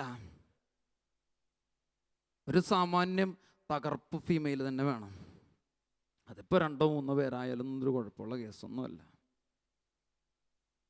പിന്നെ ഇൻസ്ട്രുമെൻസ് ഞാൻ വളരെ സിമ്പിളായിട്ടൊക്കെ ചിന്തിച്ചിട്ടുള്ളൂ. ഒരു 6-7 വയലിൻ, ഒരു പ്രത്യേക രസമാണ്. അതിങ്ങനെ വായിച്ചങ്ങനെ വിടുന്ന കേൾക്കാൻ ഒരു പ്രത്യേക രസമാണ്. ഒരു 7 പേരിങ്ങനെ നിരന്ന് നിന്ന് ആ ഗാനമേളയ്ക്കൊക്കെ ഒരു തകർക്കുന്ന ഒരു സംഭവം ഉണ്ടല്ലോ. പിന്നെ വെറുതെ ഒരു 2-3 ഗിറ്റാറ്, പല സൈസ് ഉണ്ടല്ലോ, അതിൻ്റെ ഒരു 2-3 ടൈപ്പാണ്. 2 തബലയെങ്കിലും ഇല്ലെങ്കിൽ സംഭവം നടക്കിയല്ല. മൃദംഗം എനിക്ക് നിർബന്ധമാണ്, കാരണം അതിൻ്റെ ഒരു അടി ഒരു പ്രത്യേക ഒരു താളാണ്. പിന്നെ ബാംഗ്ലൂരിൽ നിന്ന് ഒരു വണ്ടിക്കെങ്കിലും പൂ ഇറക്കണം. സത്യത്തിൽ എൻ്റെ പട്ടത്തിന് പള്ളിയിൽ നിൽക്കാൻ ആളുകൾക്ക് ഇടയുണ്ടായില്ല. പാട്ടുകാർ കഴിഞ്ഞിട്ട് വേണ്ട ബാക്കി ആൾക്കാരൊക്കെ നിൽക്കാൻ. പ്രിയപ്പെട്ടവർ, ഇത് എൻ്റെ മൈനർ സെമിനാരിയിൽ ഞാൻ എൻ്റെ പട്ടത്തെക്കുറിച്ച് സൂക്ഷിച്ചിരുന്ന, എൻ്റെ തിരുപ്പട്ട സ്വീകരണത്തെക്കുറിച്ച് സൂക്ഷിച്ചിരുന്ന എൻ്റെ ചിന്തയാണ്. കുറേ നാൾ ഇതുകൊണ്ട് നടന്നു. അതെങ്ങനെ അടിപൊളിയാക്കാം. അന്ന് മുതൽ തുടങ്ങി. ഇനി ഈ ദൈവവിളി എപ്പോൾ പറഞ്ഞു വിടുന്ന പോലും അറിയത്തില്ല, അങ്ങനെ കിടക്കുക. എന്നിട്ടും ചിന്ത മുഴുവൻ ഈ കാര്യം അടിപൊളിയാക്കുന്നതിനെ കുറിച്ചാണ്. വർഷങ്ങൾ എങ്ങനെയൊക്കെ കടന്നു പോയപ്പോൾ ആലുവ മംഗലപ്പുഴ സെമിനാരി ചെന്നപ്പോൾ സോഷ്യൽ സർവീസിൻ്റെ പ്രവർത്തനങ്ങൾക്ക് ചേരുന്നവർക്കൊക്കെ അതിനകത്ത് പങ്കാളികളാകാമെന്ന് പറഞ്ഞു. എന്ത് സർവീസാണെന്ന് എനിക്കറിയത്തില്ല, എന്തായാലും ആട്ടെ, സാമൂഹ്യ സേവനം എന്നേലും ആട്ടെ, അതിലൊക്കെ നടക്കാമല്ലോ എന്നൊക്കെ വിചാരിച്ചാണ് സത്യം പറഞ്ഞാൽ ഞാൻ ഈ സോഷ്യൽ സർവീസിൻ്റെ പ്രവർത്തനങ്ങൾക്ക് ചേരുക. പിന്നെ സീനിയേഴ്സിൻ്റെ ഒക്കെ കൂടെ പോയി തുടങ്ങി. ആലുവ ഗവൺമെൻറ് ഹോസ്പിറ്റൽ, അവിടെയുള്ള TB വാർഡ്, പിന്നെ പൂക്കാട്ടുപടിയിലുള്ള വൃദ്ധഭവനം, പിന്നെ കാർമലിലുള്ള ഒരു ചേരി. സ്നേഹമുള്ളൊരു നാളുകൾ ഇങ്ങനെയുള്ള ചില കാര്യങ്ങളിലൂടെയൊക്കെ കടന്നു പോയപ്പോൾ എൻ്റെ മനസ്സിൽ അറിയാതെ എവിടെയൊക്കെയോ ജീവിതത്തിൻ്റെ ചില പച്ചയായ യാഥാർത്ഥ്യങ്ങൾ പ്രത്യക്ഷപ്പെട്ടു തുടങ്ങി. കാരണം ഞാൻ ഓർക്കുക, അന്ന് എൻ്റെ മനസ്സിലുണ്ടായിരുന്ന ചിന്തകൾക്ക് തക്കവിധം ഒരു പൗരോഹിത്യം ഞാനിന്ന് രൂപപ്പെടുത്തിയിട്ടുണ്ടായിരുന്നെങ്കിൽ എങ്ങനെ പോകുമായിരുന്നു എൻ്റെ ജീവിതം ഒന്നും അറിയത്തില്ല. ഇവിടെ ഞാൻ ഈ വേദിയിൽ നിൽക്കുകയല്ല, ഈ ആത്മീയ ശുശ്രൂഷിക്കാൻ നിൽക്കുകയല്ലെന്ന് മാത്രമൊന്നുമല്ല, അതിൻ്റെയൊക്കെ അപ്പുറത്തേക്ക് കിടന്ന് പറയാൻ പറ്റത്തില്ലാത്തതായ ചില പൗരോഹിത്യത്തിൻ്റെ അധപ്പതനമൊക്കെ ആയിരുന്നേനെ എൻ്റെ ജീവിതത്തിൽ എന്ന് ഞാൻ സത്യമായിട്ട് ഏറ്റുപറയും. എന്ന് വെച്ചാൽ ഇന്ന് ലോകത്തിലില്ലാത്ത വിധത്തിൽ അങ്ങ് ഉയർന്നു പോയിട്ടുണ്ട് എന്നുള്ളതൊന്നുമല്ല പറഞ്ഞു വെക്കുന്നത്, മറിച്ച് ഞാൻ ഇനിയും ഒരുപാട് വളരാൻ കിടക്കുക എന്നുള്ള പൂർണ്ണ തിരിച്ചറിവോടുകൂടെ തന്നെയാണ് പറയുന്നത്. സ്നേഹമുള്ളവർ, ഞാൻ പറഞ്ഞു വെക്കുന്നത് ജീവിതത്തിൽ ചില രൂപീകരണത്തിലൂടെയൊക്കെ കടന്നു പോകുമ്പോൾ ഞാൻ സ്വപ്നം കണ്ട പൗരോഹിത്യത്തിൻ്റെ ചില വികലതകളാണ്. കാരണം ഞാൻ കണ്ട പൗരോഹിത്യം എന്ന് പറയുന്നത് ക്രിസ്തുവിൻ്റെ മനസ്സിനിണങ്ങിയ ഒരു പൗരോഹിത്യമേ അല്ല, മറിച്ച് ചില ആഘോഷങ്ങളുടെ ആർഭാടങ്ങളുടെയൊക്കെ അതിര് കവിയുന്ന ചില പൗരോഹിത്യത്തിൻ്റെ ചിന്ത, അതിന് തക്കവിധം കടന്നു പോകേണ്ടതായ ചില രൂപീകരണങ്ങളെ കുറിച്ചൊക്കെയാണ്. പക്ഷേ നാളുകൾ കഴിഞ്ഞപ്പോൾ ഇങ്ങനെയൊക്കെ ചില ജീവിതത്തിൻ്റെ സത്യങ്ങളെ തിരിച്ചറിഞ്ഞപ്പോൾ, ജീവിതത്തിൽ ആരോരും ഇല്ലാത്തതായ ഉപേക്ഷിക്കപ്പെട്ട് കിടക്കുന്ന അനേകം മക്കളെ കണ്ടുമുട്ടിയപ്പോൾ, ആലുവ ഗവൺമെൻറ് ഹോസ്പിറ്റലിലെ TB വാർഡിൽ ഒരു നേരത്തെ ഭക്ഷണം പോലും വാങ്ങാനായിട്ട് കഴിയാത്ത വിധത്തിൽ അവിടെ വേദനിച്ച് കഴിയുന്ന അനേക മക്കളെ കണ്ടപ്പോൾ അവരുടെയൊക്കെ ഒരുപക്ഷെ ചലം നിറഞ്ഞ ആ കഫമൊക്കെ നിറഞ്ഞ ആ പാത്രങ്ങളൊക്കെ മേടിച്ചു കൊണ്ടുപോയി അതൊക്കെ കഴുകി ഒരു നേരത്തെ കഞ്ഞി അവർക്ക് വാങ്ങിക്കൊടുക്കാൻ മാത്രം എൻ്റെ മനസ്സ് എൻ്റെ ദൈവം രൂപപ്പെടുത്തിയപ്പോൾ മാത്രം ഞാൻ പോലും അറിയാതെ എൻ്റെ ദൈവം എന്നെ രൂപപ്പെടുത്തി എന്നുള്ളത് ഞാൻ തിരിച്ചറിയുകയാണ്. ഇവിടെ ഞാനിത് പറഞ്ഞു വെക്കുന്നത് ഒരു കേമത്തരായിട്ടൊന്നുമല്ല. കാരണം ഞാൻ ചിന്തിച്ചിരുന്ന, ഞാൻ സ്വപ്നം കണ്ടിരുന്ന ഒരു പൗരോഹിത്യം എന്നാന്നുള്ളതാണ്. പക്ഷെ ഇതല്ല ഒരു യഥാർത്ഥ പൗരോഹിത്യം എന്ന് എൻ്റെ കർത്താവ് എന്നിൽ നിന്ന് പ്രതീക്ഷിക്കുന്ന ഒരു പൗരോഹിത്യം ഇതല്ലെന്ന് എൻ്റെ കർത്താവ് ചില അനുഭവങ്ങളിലൂടെ എന്നെ പഠിപ്പിച്ചപ്പോൾ, ഞാൻ കടന്നുപോയ ചില പ്രതിസന്ധികളുടെ നടുവിൽ കർത്താവ് ഈ ലോക ജീവിതത്തിൻ്റെ പല ബന്ധങ്ങൾക്കും, ഈ ലോക ജീവിതത്തിൻ്റെ പല വിജയങ്ങൾക്കും നേട്ടങ്ങൾക്കും ഉയർച്ചകൾക്കും ഒക്കെ അപ്പുറത്തേക്ക് കടന്ന് ഞാൻ ഉയരേണ്ട യഥാർത്ഥ പൗരോഹിത്യത്തിലേക്ക് നയിച്ചപ്പോൾ, ഇപ്പോഴും നയിച്ചുകൊണ്ടിരിക്കുമ്പോൾ ഞാൻ തിരിച്ചറിയുന്നുണ്ട്, എൻ്റെ ദൈവം എന്നെ സ്പർശിച്ചാൽ മാത്രമേ എനിക്കൊരു യഥാർത്ഥ ജീവിതമുള്ളെന്ന്. ആരെങ്കിലും എന്നെ അനുഗമിക്കാൻ ആഗ്രഹിക്കുന്നുണ്ടെങ്കിൽ തന്നെ പരിത്യജിച്ച് തൻ്റെ കുരിശെടുത്ത് എൻ്റെ പിന്നാലെ വരട്ടെ എന്ന് മത്തായിയുടെ സുവിശേഷത്തിൻ്റെ 16:24 വചനത്തിലൂടെ കർത്താവ് ഓർമ്മിപ്പിക്കുമ്പോഴും പ്രിയപ്പെട്ടവരെ, ഞാൻ തിരിച്ചറിയുന്നൊരു സത്യം അതാ, ഞാൻ ഇനി രൂപപ്പെടേണ്ട കുരിശെടുത്തുള്ള ഒരു പൗരോഹിത്യം ഉണ്ടെന്നുള്ളതാണ്. ഞാൻ കടന്നു പോകേണ്ട ചില സഹനത്തിൻ്റെ അനുഭവങ്ങളിലൂടെ എൻ്റെ കർത്താവിനെ രൂപപ്പെടുത്തിയതിനെയൊക്കെ സത്യത്തിൽ ഞാൻ തിരിച്ചറിയും. അന്ന് ഞാൻ ചിന്തിച്ചിട്ടുണ്ട്, ചില പ്രതിസന്ധികളൊക്കെ ജീവിതത്തിൽ ഉണ്ടായപ്പോൾ, എനിക്ക് മറികടക്കാൻ സാധിക്കാത്തതായ ചില പ്രശ്നങ്ങളൊക്കെ ജീവിതത്തിൽ ഉണ്ടായപ്പോൾ, കാരണം ജീവിതത്തിൽ വലിയ ബന്ധങ്ങളാണ് സമ്പത്തെന്ന് ചിന്തിച്ച ഒരാളാണ് ഞാൻ. അലുവ സെമിനാരി പഠിക്കുമ്പോൾ പല ബാച്ചുകളുമായിട്ടുള്ള ബന്ധങ്ങൾ, അതുമായിട്ടുള്ള പല വ്യക്തികളുമായിട്ടുള്ള സൗഹൃദങ്ങൾ, ഈ അടുത്ത നാളുകളിൽ വന്ന സഹോദരങ്ങളുമായിട്ടുള്ള ബന്ധങ്ങൾ വരെ ഉണ്ടായപ്പോൾ ഞാൻ എൻ്റെ ജീവിതത്തെക്കുറിച്ച് ചിന്തിച്ചു, എനിക്ക് ഒരുപാട് ബന്ധങ്ങളൊക്കെ ഉണ്ട്, ഇത് വലിയൊരു ഒരു ക്രെഡിറ്റ്. അതാ എൻ്റെ മനസ്സറിയാതെ അഹങ്കരിച്ച നാളുകളെ ഞാൻ ഓർക്കുക പ്രിയപ്പെട്ടവരെ. എൻ്റെ വൈദികരുമായിട്ടുള്ള, എൻ്റെ പ്രൊഫസേഴ്സുമായിട്ടുള്ള എൻ്റെ ബന്ധങ്ങളൊക്കെ ഞാൻ അഭിമാനത്തോടുപരി അഹങ്കാരത്തോടു കൂടെ കണ്ട നാളുകളുണ്ട്. പക്ഷെ സത്യത്തിൽ ജീവിതത്തിൽ ഒരു പ്രതിസന്ധിയുടെ അനുഭവത്തിലൂടെ കടന്നുപോയപ്പോൾ ഞാൻ തിരിച്ചറിഞ്ഞു, ഒന്നുമല്ലെന്ന്. അന്ന് ഞങ്ങളുടെ ഉല്ലാസവേളകളിലൊക്കെ വൈകിട്ട് കാപ്പിക്ക് ശേഷം കളിക്കാൻ വിടുമ്പോഴൊക്കെ ഞാൻ കളിക്കാൻ പോയിട്ടില്ല. വന്നതൊക്കെ പള്ളിയിലേക്കാണ്. ഞങ്ങളൊരു 4-5 പേർക്കെതിരെ ചില പ്രതിസന്ധികളൊക്കെ ഉണ്ടായപ്പോൾ പള്ളിയിലേക്ക് വന്നിട്ടുള്ളതാണ്. ഞാനിപ്പോഴും ഓർക്കുന്നുണ്ട്, മംഗലപ്പുഴ സെമിനാരിയുടെ ആ ചാപ്പലിൽ, മേരിമാത ചാപ്പലിൽ ഒരു കൊച്ചു പള്ളി, അതിൽ ആ സക്രാരിയെ കെട്ടിപ്പിടിച്ച് രാത്രിയുടെ യാമങ്ങളിൽ ഞാൻ പൊട്ടിക്കരഞ്ഞ അവസരമുണ്ട്. ജീവിതത്തിൽ ഇന്നോളം എൻ്റെ സമ്പത്തെന്ന് ഞാൻ ചിന്തിച്ചിട്ടുള്ള ബന്ധങ്ങൾ എൻ്റെ ജീവിതത്തിൽ ഒന്നുമല്ല എന്ന് ഞാൻ തിരിച്ചറിഞ്ഞ അവസരങ്ങളാണ് പ്രിയപ്പെട്ടവരെ. ഈ ദിവ്യകാരുണ്യത്തിൻ്റെ യഥാർത്ഥ സ്നേഹത്തിലേക്ക് കർത്താവ് എന്നെ നയിച്ച നാളുകളായിരുന്നു അതെന്ന് ഓർക്കുക. അന്നൊക്കെ ഞാൻ ചിന്തിച്ചു, എന്തിനാ കർത്താവ് ഇതുപോലെ എൻ്റെ ജീവിതത്തിൽ പ്രവർത്തിക്കുക? കാരണം ഒരു ഡീക്കംപട്ടം സ്വീകരിക്കാൻ പോകുന്ന അവസരത്തിൽ നാളുകളായിട്ട് എൻ്റെ വീട്ടുകാരുടെ പ്രതീക്ഷയാണ്, എൻ്റെ ബന്ധുമിത്രാദികൾ, എൻ്റെ പ്രിയപ്പെട്ടവരുടെ പ്രതീക്ഷയാണ്. ഞാൻ പലതരത്തിലുള്ളതായ കാര്യങ്ങൾ ചെയ്തിട്ടുള്ള വിവിധ ഇടവകകളിലും വിവിധ വ്യക്തികളുടെയും ഒക്കെ പ്രതീക്ഷകൾ മുഴുവൻ തകിടം മറിച്ചുകൊണ്ട് ഈ പൗരോഹിത്യം സ്വീകരിക്കാനായിട്ട് എനിക്ക് സാധിക്കുമോ എന്ന് ഞാൻ സന്ദേഹത്തോടെ കണ്ട, മനസ്സ് പറങ്ങലിച്ചു പോയ, മരവിച്ചു പോയ നാളുകളുണ്ടായിരുന്നു പ്രിയപ്പെട്ടവരെ. അന്ന് ആ പരിശുദ്ധ സക്രാരിയിൽ വിശ്വാസത്തോടെ കെട്ടിപ്പിടിച്ച കർത്താവിനോട് ഞാൻ പ്രാർത്ഥിച്ചു, ദൈവമേ, അങ്ങ് എൻ്റെ ജീവിതത്തിൽ ഇല്ലെങ്കിലും ബാക്കിയൊക്കെ വൃഥാവിലാ. അങ്ങൻ്റെ ജീവിതത്തെ ഒന്ന് തൊടാതെ ഞാൻ വെറുതെയാ. പ്രിയപ്പെട്ടവരെ, കർത്താവ് എൻ്റെ ജീവിതത്തെ എവിടെയൊക്കെയോ സ്പർശിച്ചപ്പോൾ ഈ ദിവ്യകാരുണ്യത്തിൻ്റെ ഒരു പ്രഘോഷകനായിട്ട് ജീവിക്കാൻ മാത്രം എൻ്റെ ജീവിതത്തെ ദൈവം ഉയർത്തി. വലതുകരം ഉയർത്തി പറയാം, ഹല്ലേലൂയ. കരമൊന്ന് വീശി പറയാം, ഹല്ലേലൂയ, ഹല്ലേലൂയ.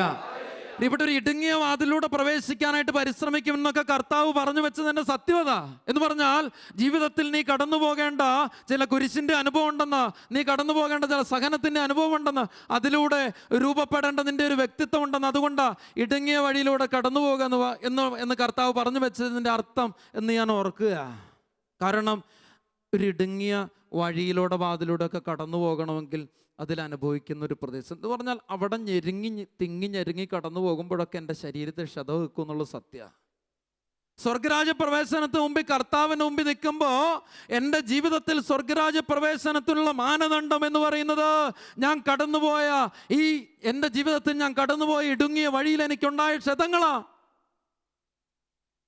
ഹല്ലേലൂയ. ജീവിതത്തിൽ ചില സഹനത്തിൻ്റെ അനുഭവങ്ങളിലൂടെ, ചില പ്രതിസന്ധികളിലൂടെ, പ്രശ്നങ്ങളിലൂടെ ഒക്കെ കടന്നു പോകുമ്പോൾ പ്രിയപ്പെട്ടവർ, നമ്മുടെ ജീവിതത്തിൽ ചില നൊമ്പരപ്പെടുന്ന അവസരങ്ങളുണ്ട്, വിറങ്ങലിച്ചിരിക്കുന്ന അവസ്ഥകളുണ്ട്. പക്ഷെ സ്വർഗരാജ്യ പ്രവേശനം എന്ന് പറയുന്നതായ സത്യമാർഗം നിന്റെ ജീവിതത്തിൽ നീ സ്വീകരിക്കണമെങ്കിൽ നീ കടന്നു പോകേണ്ടത് ഇടുങ്ങിയ വഴിയിലൂടെയാണ്. പൗലോസ് ഫിലിപ്പിക്കരുടെ ലേഖനത്തിൽ അതിൻ്റെ 1:29 വചനത്തിൽ നമ്മൾ ഇപ്രകാരം വായിക്കുക: ക്രിസ്തുവിൽ വിശ്വസിക്കാൻ മാത്രമല്ല, അവന് വേണ്ടി സഹിക്കാൻ കൂടെയുള്ള അനുഗ്രഹം അവനെ പ്രതി നമുക്ക് ലഭിച്ചിരിക്കുന്നു. ഹല്ലേലൂയ. ക്രിസ്തുവിൽ വിശ്വസിക്കാൻ മാത്രമല്ല, അവന് വേണ്ടി സഹിക്കാൻ കൂടെയുള്ള അനുഗ്രഹം. ഞാൻ ഓർക്കുക, കത്തോലിക്ക സഭയിൽ ഇന്ന് വിശുദ്ധരുടെ വലിയൊരു സമൂഹമുണ്ട്, ഒരു നിരയുണ്ട്, രക്തസാക്ഷികളുടെ വലിയൊരു നിരയുണ്ട്. പ്രിയപ്പെട്ടവരെ, അവരൊക്കെ ഇന്ന് പൂജ്യങ്ങളായിട്ട് നമുക്ക് മുമ്പിൽ ഉയർന്നു നിൽക്കുന്നുണ്ടെങ്കിൽ, നമുക്ക് മുമ്പിൽ വണങ്ങപ്പെടേണ്ട വ്യക്തികളായിട്ട് നിൽക്കുന്നുണ്ടെങ്കിൽ, അവരൊക്കെ കടന്നുപോയ സഹനങ്ങളുടെ, അസ്വസ്ഥതകളുടെ, പ്രതിസന്ധികളുടെ ഒരു അനുഭവം ഉണ്ടെന്നുള്ളത് സത്യ. ഉർസലിനിൽ ഒരു ദൈവദാസിയുണ്ട്, കണ്ണൂരടക്കം ചെയ്തിട്ടുള്ള സിസ്റ്റർ സെലിൻ കണ്ണനാനിക്കൽ. കൊച്ചുനാളുകളിൽ ഈ സെലിൻ കണ്ണനാനിക്കൽ, കൊച്ചു സെലിൻ അവളുടെ സ്കൂളിൽ പഠിക്കുന്ന കാലത്ത് ഈ പാറപ്പുറത്തൊക്കെ മുട്ടുകുത്തി നിൽക്കും. എന്നിട്ട് കരങ്ങൾ വിരിച്ചു പിടിച്ച് മണിക്കൂറുകളോളം പ്രാർത്ഥിക്കുക. അമ്മ വന്ന സങ്കടത്തോടെ പറയും: കൊച്ചേ, നീ എന്തിനാടി ഇങ്ങനെ ഇത്രയും ത്യാഗം എടുത്ത് പ്രാർത്ഥിക്കുന്നത്? സങ്കടത്തോടെ കണ്ണീരോടെ അമ്മ പറയും: മോളെ, നീ ഇങ്ങനൊന്നും പ്രാർത്ഥിക്കില്ല. കൊച്ചു സെലിം പറയും: അമ്മേ, എൻ്റെ ഈശോ എനിക്ക് വേണ്ടി എന്തേരം സഹിച്ചു. ഞാൻ പാപം ചെയ്യുമ്പോൾ എൻ്റെ ഈശോയെ ഞാൻ വേദനിപ്പിക്കുമല്ലേ? അങ്ങനെയെങ്കിൽ ഞാനൊരു കൊച്ചു ത്യാഗം ചെയ്യുമ്പോൾ എൻ്റെ ഈശോയ്ക്ക് എന്തേരം ആശ്വാസമാകും. ഹല്ലേലൂയ. ഇവിടെ കൊച്ചു മനസ്സിൽ തോന്നുന്ന ചില നന്മയുടെ ചിന്ത ഇതൊക്കെ. കർത്താവ് തൊട്ട ജീവിതം എന്നൊക്കെ പറയുന്ന ഇതാ. ദാരിദ്ര്യത്തെ അരൂപിയായിട്ട് സ്വീകരിച്ചുകൊണ്ട് അസീസിയുടെ തെരുവുകളിൽ മുഴുവൻ ദൈവത്തെ വിളിച്ചു നടന്ന ഒരു മനുഷ്യനുണ്ടായിരുന്നു, അസീസിയിലെ ഫ്രാൻസിസ്. മറ്റുള്ളവരൊക്കെ കല്ലെറിഞ്ഞപ്പോ അവൻ പറഞ്ഞു: സന്തോഷ, ഇനി അറിയ. പ്രിയപ്പെട്ടവരെ, യേശുവിന്റെ നാമത്തെ വിളിച്ചുകൊണ്ട് ഈ ഏറുകളൊക്കെ ഏറ്റുവാങ്ങുന്ന അസീസിയിലെ ഫ്രാൻസിസ് മുതൽ ഇങ്ങോട്ട് കടക്കുക വിശുദ്ധരുടെ വലിയൊരു സമൂഹം. ഗോതമ്പ് മണി നിലത്ത് വീണ് അഴിയുന്നില്ലെങ്കിൽ അത് അതേപടി ഇരിക്കും, അഴിയുന്നെങ്കിലും അത് ഫലം പുറപ്പെടുവിക്കുമെന്നുള്ള യോഹന്നാൻ 12:24 വചനത്തെ ഉള്ളിലേക്കൊന്ന് ആവാഹിച്ചപ്പോൾ സഹനത്തിൻ്റെ തലങ്ങൾ മുഴുവൻ സന്തോഷത്തോടെ ഏറ്റുവാങ്ങി ഞാൻ എൻ്റെ ഈശോയെ സ്നേഹിച്ചുകൊണ്ടിരിക്കുക എന്ന് പറഞ്ഞ അൽഫോൻസാമ വരെ എത്തി നിൽക്കുകയാണ് നമ്മുടെ വിശുദ്ധരുടെ, രക്തസാക്ഷികളുടെയൊക്കെ വലിയ സമൂഹം എന്നാണ് ഞാൻ പറഞ്ഞു വെച്ചത്. പ്രിയപ്പെട്ടവരെ, ഇവരുടെയൊക്കെ ജീവിതങ്ങളെ കർത്താവ് സ്പർശിച്ചതാ. അതുകൊണ്ട് കർത്താവിനെ തൊടാനായിട്ട് നടന്നാൽ പോരാ, മറിച്ച് എൻ്റെ ജീവിതങ്ങളൊക്കെ കർത്താവ് തൊട്ട ജീവിതങ്ങളായിട്ട് മാറണം. പ്രിയപ്പെട്ടവർ, അവിടെയാണ് പൗലോസിനെ പോലെ ഏറ്റുപറയാനായിട്ട് എനിക്ക് സാധിക്കുക: എനിക്ക് ജീവിതം ക്രിസ്തുവും മരണം നേട്ടവുമാണ്. എനിക്ക് ജീവിതം ക്രിസ്തുവും മരണം നേട്ടവുമാണ്. അതിൻ്റെ മൂർധന്യ പൗലോസ് വീണ്ടും പറഞ്ഞു വെക്കുക: ഇനിമേൽ ഞാനല്ല, ആരാണ് ജീവിക്കുന്നത്? ക്രിസ്തുവാ. പ്രിയപ്പെട്ടവരെ, ഇനി ഞാൻ ജീവിതം മാറ്റിയിട്ട് ക്രിസ്തു എന്നിൽ ജീവിക്കുന്ന അനുഭവത്തെക്കുറിച്ച് പറയണം. അവിടെയാണ് കർത്താവ് എന്നെ സ്പർശിച്ച ജീവിതം എന്നാണ് ഞാൻ പറഞ്ഞു വെച്ചത്. കർത്താവ് ജീവിതത്തെ സ്പർശിക്കാൻ മാത്രം കൃപയുള്ളതായിട്ട് മാറുമ്പോൾ സാക്ഷ്യത്തിൻ്റെ ജീവിതമായത്. എൻ്റെ ഒരു കൂട്ടുകാരൻ സെമിനാരി പഠിച്ച അനീഷ് എന്ന് പറയുന്നതായ ചെറുപ്പക്കാരനെ ഞാൻ ഓർക്കുന്നുണ്ട്. ഇന്ന് UK അവൻ്റെ ഭാര്യ സാധാരണ പെണ്ണിൽ നിന്ന് വ്യത്യസ്ത, അവൾക്ക് വലിയ വിശ്വാസമൊന്നുമില്ല. ഈ അനീഷ് സെമിനാരിയിൽ നിന്ന് പോയത് അവന് വേറെ കേസ് കെട്ടോ പ്രശ്നമൊന്നും ഉണ്ടായിട്ടൊന്നുമല്ല, മറിച്ച് ഈ ജീവിതം എനിക്ക് അത്രമേൽ പറ്റിയാലെന്ന് ചിന്തിച്ചിട്ടുള്ളത് കൊണ്ട് മാത്രമാണ്. സ്നേഹമുള്ളവർ, ഈ അനീഷ് അവളുടെ അവൻ്റെ ഈ ജീവിത പങ്കാളിയുടെ ജീവിതത്തെ മാറ്റിമറിച്ചത് വരെ ഞാൻ ഓർക്കുകയാണ്. UK ജോലി കഴിഞ്ഞ് ഇവൻ വരുമ്പോൾ കൊന്ത ജപമാല മുഴുവൻ ഓരോ രഹസ്യത്തിലും ഓരോ നിയോഗം വെച്ച് ചെല്ലാതെ അനീഷ് കിടന്നുറങ്ങിയല്ല. എന്നാം അടുത്ത് വന്നാലും അങ്ങനെ അവൻ. ഇവള് വരികയല്ല, അവിടെ കിടന്നുറങ്ങും. പിന്നെ കുറച്ചാൾ കഴിഞ്ഞപ്പോൾ ഇവനിങ്ങനെ എന്നും മുട്ടുകുത്തി നിന്ന് ഈ കൊന്തയിൽ നിന്ന് കണ്ട് മടുത്തപ്പോൾ ഇവള് പയ്യെ പയ്യെ വരാൻ തുടങ്ങി. അങ്ങനെ ആദ്യ നാളുകളിലൊക്കെ കുറച്ച് നാളുകളിലൊക്കെ ഇടയ്ക്കിങ്ങനെ വന്നിരിക്കും. പിന്നെ കുറച്ച് നാൾ കഴിഞ്ഞപ്പോൾ ഇവള് ഒരു 10 നന്മ അറിഞ്ഞുറിയോ, ഒരു സ്വർഗസ്നായം 10 നന്മ അറിഞ്ഞുറിയോ ഒരു രഹസ്യം ചെല്ലാൻ വേണ്ടി കൂടാൻ തുടങ്ങി. പിന്നെ കുറച്ച് നാൾ കഴിഞ്ഞപ്പോൾ ഒരു രഹസ്യത്തിനൊക്കെ മുട്ടുകുത്തി നിൽക്കാൻ വേണ്ടി തുടങ്ങി. പ്രിയപ്പെട്ടവരെ, അനീഷ് ഒന്നും പ്രതികരിക്കാനൊന്നും പോയില്ല. ആദ്യമൊക്കെ പറഞ്ഞു വെച്ചിടി നീ വന്ന് പ്രാർത്ഥിച്ചിട്ടില്ലെങ്കിൽ കാര്യമൊന്നുമില്ല. പിന്നെ സാവധാനം ഒന്നും പറയാതെ ഇവൻ്റെ മാതൃക വഴി മാത്രം ഈ പെങ്കൊച്ചിനെ മാറ്റിയെടുക്കുക. ഏതാണ്ട് 1.5 വർഷം കൊണ്ട് ഇവൻ്റെ കൂടെ വന്ന് പ്രാർത്ഥിക്കാൻ മാത്രം മാറ്റം വന്ന ഒരു ജീവിതമായിട്ട് മാറി. നാട്ടിൽ വന്നപ്പോൾ അവർ ഒരു ധ്യാനകേന്ദ്രത്തിൽ പോയി ധ്യാനത്തിൽ പങ്കുചേർന്നു. എവിടുന്നൊക്കെയോ ഉള്ളിൽ ആരൊക്കെയോ പാകിയിരുന്ന, അല്ലെങ്കിൽ അനീഷിൻ്റെ ജീവിത മാതൃക കൊണ്ട് പാകിയിരുന്ന ചില വചനത്തിൻ്റെ വിത്തുകളൊക്കെ ഈ മകളുടെ ജീവിതങ്ങളിൽ ഒന്ന് പൊട്ടിമുളച്ചപ്പോൾ, കർത്താവ് ഇവളുടെ ജീവിതങ്ങളെ ഒന്ന് സ്പർശിച്ചപ്പോൾ, ഇവള് കർത്താവിൻ്റെ ജീവിതങ്ങളെ ഒന്ന് സ്പർശിക്കാനായിട്ട് മനസ്സായപ്പോൾ, ജീവിതത്തെ കർത്താവ് ഒന്ന് സ്പർശിച്ചപ്പോൾ സംഭവിച്ച മാറ്റം എന്താണെന്ന് അറിയാം പ്രിയപ്പെട്ടവര്? ഇവളുടെ ഉദരത്തിൽ ഒരു കുഞ്ഞ് രൂപപ്പെട്ടപ്പോൾ അനീഷും ഇവൻ്റെ ഭാര്യയും ഈ ഉദരത്തിൽ കൈകൾ വെച്ച് വെറുതെ വചനം പറഞ്ഞു വെച്ച് പ്രാർത്ഥിക്കും. വചനം പറഞ്ഞ് പ്രാർത്ഥിക്കും. ഈ കൊച്ചിനെ വചനം പറഞ്ഞ് പഠിപ്പിക്കുക. ഉദരത്തിൽ കിടക്കുന്ന കൊച്ചാ, ഇതിനെ വചനം പറഞ്ഞ് പഠിപ്പിക്കുക. ഞാനും എൻ്റെ കൂട്ടുകാരൻ അച്ഛനും കൂടെ അനീഷിനെ കണ്ടുമുട്ടിയപ്പോൾ അനീഷ് പറയാ, എൻ്റെ ഭാര്യയുടെ ഉദരത്തിലുള്ള കൊച്ച് അതൊരു ആങ്കൊച്ചാണെങ്കിൽ അതിനെ ഒരു വൈദികനാക്കണം എന്നാണ് ഞങ്ങളുടെ ആഗ്രഹം. ഞങ്ങൾക്ക് വലിയ സന്തോഷമായി. ഞങ്ങൾ വൈദികരായതുകൊണ്ട് ഭയങ്കര സന്തോഷമായി. കാരണം ഡോക്ടറാക്കാൻ പെടണം, അതാക്കാൻ പെടണം, ഇതാക്കാൻ പെടണം, ഇങ്ങനെ 100 കൂട്ടം എഞ്ചിനീയർ ആക്കാൻ പെടണം, അതിൻ്റെ അപ്പുറത്തേക്ക് വേറെ IAS വിടണം, ഇങ്ങനെയുള്ള 100 കൂട്ടം കാര്യങ്ങളാണ് സാധാരണ കേൾക്കുന്നത്. അപ്പോൾ അനീഷ് പറയാണ് എന്നെ ഒരു വൈദികനാക്കാൻ പെടണം. എന്നിട്ട് അവൻ പറഞ്ഞ കാര്യങ്ങളാണ് എന്നെ അത്ഭുതപ്പെടുത്തിയത്. അനീഷ് പറയാണ് അവനങ്ങനെ വെറുതെ ഒരു വൈദികനായ പോരാ. അവനങ്ങനെ വെറുതെ ഒരു വൈദികനായ പോരാ. എൻ്റെ കൊച്ച് ക്രിസ്തുവിന് വേണ്ടി രക്തസാക്ഷിയാകുന്ന ഒരു വൈദികനായിട്ട് മാറണമെന്ന്. പ്രിയപ്പെട്ടവരെ, അത്ഭുതപ്പെട്ടുപോയി ഞങ്ങള്. ഒരു ചെറുപ്പക്കാരന്റെ കാഴ്ചപ്പാടാ. അവൻ വെറുതെ ഒരു വൈദികനായ പോരെന്ന്, കർത്താവിന് വേണ്ടി രക്തസാക്ഷിയാകാൻ മാത്രം കരുത്തുള്ള ഒരു വൈദികനായിട്ട് ഇതുവരെ പറഞ്ഞിട്ടില്ല. ആ കൊച്ചു മാറണമെന്ന്. വലതുകരമേർത്ത് ഹല്ലേലൂയ. പ്രിയപ്പെട്ടവർ, ഇങ്ങനെയുള്ള ആളുകൾ ഉണ്ടല്ലോ ഓർത്ത് വലതുകരമേർത്ത് കരങ്ങളൊന്ന് വീശി പറയാം ഹല്ലേലൂയ, ഹല്ലേലൂയ. ഞാൻ പറഞ്ഞത് കർത്താവ് തൊട്ട ചില ജീവിതങ്ങളായി ഇതൊക്കെ. കർത്താവ് തൊട്ട ചില ജീവിതങ്ങളായി ഇതൊക്കെ. ഇതുപോലെ കർത്താവ് തൊടണം. ഈജിപ്തിലെ ഇഗ്നേഷ്യസിനെ കുറിച്ച് നമ്മൾ കേട്ടിട്ടുണ്ട്.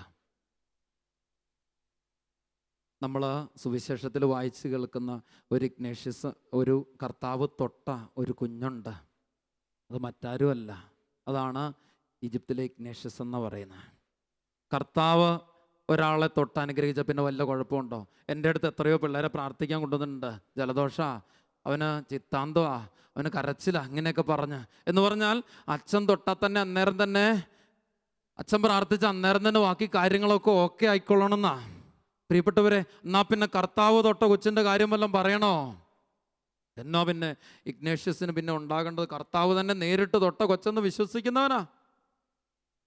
എന്നിട്ട് കർത്താവ് തൊട്ട കൊച്ചിൻ്റെ മരണം എങ്ങനെയാണെന്നറിയാവോ? സിംഹക്കുട്ടിലെറിയപ്പെട്ട പോരെ. എന്നാ പിന്നെ കർത്താവ് തൊടാതിരിക്കുന്ന നല്ലതെന്ന് പലർക്കും തോന്നുന്നുണ്ടാവും. സിംഹക്കുട്ടിലെറിയപ്പെട്ട്. പക്ഷേ ഈജിപ്തിലെ ഇഗ്നേഷ്യസ് പ്രാർത്ഥിച്ച ഒരു കാര്യമുണ്ട്, എന്നറിയാവോ?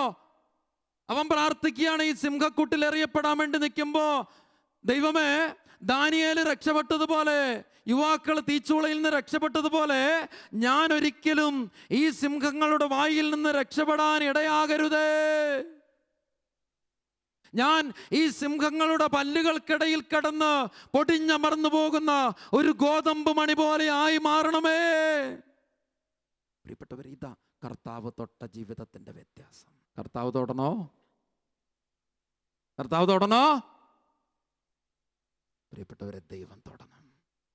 നമുക്കൊന്ന് എഴുന്നേറ്റ് നിൽക്കാം.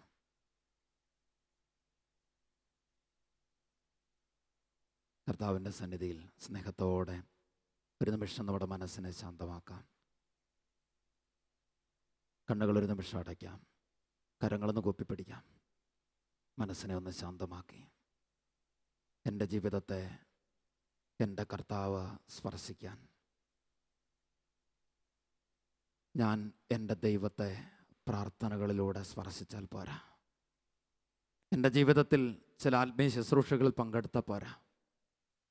എൻ്റെ ജീവിതത്തിലേക്ക് ദൈവ സൗഖ്യം ഒഴുക്കുമ്പോൾ, എൻ്റെ ജീവിതത്തിലേക്ക് കർത്താവ് ചില മോചനങ്ങൾ നൽകുമ്പോൾ, എൻ്റെ ജീവിതത്തെ കർത്താവിന് തൊടാൻ മാത്രം ഞാൻ വിട്ടുകൊടുക്കണം. ഞാൻ നിന്നെ കഴുകുന്നില്ലെങ്കിൽ നിനക്കെന്നോടുകൂടെ പങ്കില്ലെന്ന് പത്രോസിനോട് കർത്താവ് പറഞ്ഞതുപോലെ, ദൈവമേ, എൻ്റെ ജീവിതം അങ്ങയോടുകൂടെ പങ്കുചേരാൻ അങ്ങ് എൻ്റെ ജീവിതത്തെ സ്പർശിക്കണമെന്ന് പ്രാർത്ഥിക്കുക. കർത്താവെ, ഈ രാത്രിയിൽ അങ്ങയോട് ചേർന്നിരുന്ന് പ്രാർത്ഥിക്കുന്നു. ദൈവമേ, എൻ്റെ ജീവിതങ്ങൾക്കൊരു ബലം നൽകണമേ. സഹനങ്ങളുടെ, പ്രതിസന്ധികളുടെ, അസ്വസ്ഥകളുടെ അനുഭവങ്ങളിലൂടെയൊക്കെ ഞാൻ കടന്നു പോകുമ്പോൾ തളരാതെ വിശ്വാസത്തിൽ, തീഷ്ണതയിൽ കൂടുതൽ ജ്വലിക്കുന്ന ഒരു ജീവിതമായിട്ട് എൻ്റെ രൂപാന്തരപ്പെടുത്തണമേ എന്ന് പ്രാർത്ഥിക്കുക. കർത്താവെ, ഈ രാത്രിയിൽ അങ്ങയുടെ സന്നിധിയിലേക്ക് ബലഹീനമായ എൻ്റെ ജീവിതത്തെ സമർപ്പിക്കുക. കർത്താവെ, പലതരത്തിലുള്ളതായ സൗഖ്യങ്ങൾക്കും നേട്ടങ്ങൾക്കും ഉയർച്ചയ്ക്കും മാത്രം പരതി നടക്കുന്ന ഒരു ജീവിതമായിട്ട് എൻ്റെത് മാറിയിട്ടുണ്ട്. അങ്ങൻ്റെ ജീവിതത്തെ സ്പർശിച്ച് ഒരു യഥാർത്ഥ രക്ഷയുടെ അനുഭവത്തിലേക്ക്, നിലനിൽക്കുന്ന ഒരു കൃപയിലേക്ക് എൻ്റെ ജീവിതം ഇനി വളരാനുണ്ടെന്ന് തിരിച്ചറിയുക. കർത്താവെ, ഈ രാത്രിയിൽ എൻ്റെ ബലഹീനമായ ജീവിതത്തെ മുഴുവൻ സമർപ്പിക്കുക. കർത്താവെ, അങ്ങനെ തൊടുമ്പോൾ, ഞാൻ സൗഖ്യം പ്രാപിക്കുമ്പോൾ അങ്ങേക്ക് സാക്ഷ്യം വഹിക്കാൻ മാത്രം കൃപയുടെ അഭിഷേകത്തിന് ഒരു ജീവിതമായിട്ട് എൻ്റെത് മാറണം. രണ്ട് കരങ്ങൾ കർത്താവിൻ്റെ സന്നിധിയിലേക്ക് എല്ലാവരും നന്നായിട്ട് ഉയർത്തിപ്പിടിക്കുക. ഉള്ളിൽ ആഗ്രഹിക്കുക, എനിക്ക് ഈശോയുടെ സാക്ഷിയായിട്ട് മാറണം, എനിക്ക് ഈശോയെ പ്രഘോഷിക്കുന്ന ഒരു വ്യക്തിയായിട്ട് മാറണം, കർത്താവിന് വേണ്ടി ജീവിക്കുന്ന ഒരു വ്യക്തിയായിട്ട് മാറണം. ഇനിമേൽ ഞാനല്ല, ക്രിസ്തുവാണ് എന്നിൽ ജീവിക്കുന്നത് പൗലോസിനെ പോലെ ഏറ്റുപറയുവാനുള്ള ഒരു കൃപയുടെ അഭിഷേകം എന്നിലേക്ക് ഈ രാത്രി നിറയണം. രണ്ട് കരങ്ങൾ ഉയർത്തി മനസ്സ് തുറന്ന് ഹൃദയത്തിൽ ആഗ്രഹിച്ചെന്ന് സ്തുതിക്കട്ടെ. ഹല്ലേലൂയ, ഹല്ലേലൂയ, ഹല്ലേലൂയ, ഹല്ലേലൂയ, ഹല്ലേലൂയ, ഹല്ലേലൂയ, ഹല്ലേലൂയ, ഹല്ലേലൂയ. മനസ്സ് തുറന്ന് സ്തുതിക്കുക. കർത്താവേ, എൻ്റെ ജീവിതത്തെ സ്പർശിക്കണമേ. ദൈവമേ, എൻ്റെ ജീവിതത്തെ കൃപയാൽ നിറയ്ക്കണമേ. കർത്താവേ, ഒരു പുതിയ അഭിഷേകം, ഒരു പുതിയ ഉണർവ് എൻ്റെ ജീവിതത്തിലേക്ക് ഇപ്പോൾ ചൊരിയണമേ. സാമുവേലിൽ നിന്ന് തിരിഞ്ഞ ഉടനെ തന്നെ അവനൊരു പുതിയ ഹൃദയം ലഭിച്ചതുപോലെ എൻ്റെ ജീവിതത്തിലേക്ക് അഭിഷേകത്തിന്റെ, ശക്തിയുടെ, ഉണർവിന്റെ, സാക്ഷ്യത്തിന്റെ കനലെരിയുന്ന ഹൃദയം നൽകണമേ. ഹല്ലേലൂയ, ഹല്ലേലൂയ, ഹല്ലേലൂയ, ഹല്ലേലൂയ, ഹല്ലേലൂയ, ഹല്ലേലൂയ, ഹല്ലേലൂയ. ഹല ഹല ഹല ഹല ഹല ഹല ഹല ഹല ഹല ഹല. ഹല്ലേലൂയ, ഹല്ലേലൂയ, ഹല്ലേലൂയ, ഹല്ലേലൂയ, ഹല്ലേലൂയ, ഹല്ലേലൂയ, ഹല്ലേലൂയ, ഹല്ലേലൂയ, ഹല്ലേലൂയ, ഹല്ലേലൂയ, ഹല്ലേലൂയ. ദൈവമേ, കരങ്ങൾ ഹൃദയത്തോട് ചേർത്ത് വെച്ച് സൂര്യുഗനിൻ സൗഖ്യം, കണ്ണുകൾ അടച്ച് ദൈവമേ, ചൊരിയുകനിൻ സൗഖ്യം, ആത്മാവാം റൂഹായേ, ചൊരിയുകനിൻ സൗഖ്യം,